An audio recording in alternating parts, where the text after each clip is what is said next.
Hello everyone. तो हम आज बात करने वाले खेसारी लाल यादव जी और मेघा श्री का एक बहुत ही ज़बरदस्त मूवी के बारे में, जिसका फुल टेलर का रिलीज डेट आ चुका है।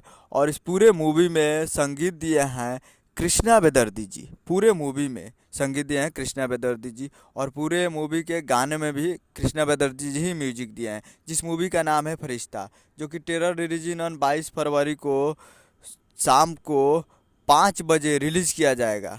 टेलर को रिलीज़ किया जा रहा है 22 फरवरी को शाम को 5 बजे, जिस मूवी का नाम है फरिश्ता।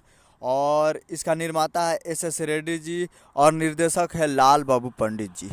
जो कि काफ़ी ज़बरदस्त ये मूवी बनाया गया है, और काफ़ी emotional, comedy and romantic, romance से भरा हुआ ये मूवी है। और बहुत ही जल्द आप लोगों को इसका टेलर रिलीज किया जाएगा। वे म्यूजिक भोजपुरी यूट्यूब चैनल पे 22 तारीख को शाम को 5 बजे आप देख सकते हैं इस फुल मूवी के टेलर को। तो वे म्यूजिक भोजपुरी यूट्यूब चैनल पे कल शाम को 5 बजे टेलर को देखिए। उम्मीद करें वीडियो अच्छा लगा तो चैनल को सब्सक्राइब, बेल आइकन प्रेस कर ताकि ऐसे खेसारी लाल यादव जी के लेटेस्ट न्यूज़ लाते रहे। और वीडियो को एक लाइक कर दीजिए, और चैनल को सब्सक्राइब। मिलते हैं अगले वीडियो में। जय हिंद, जय भोजपुरी।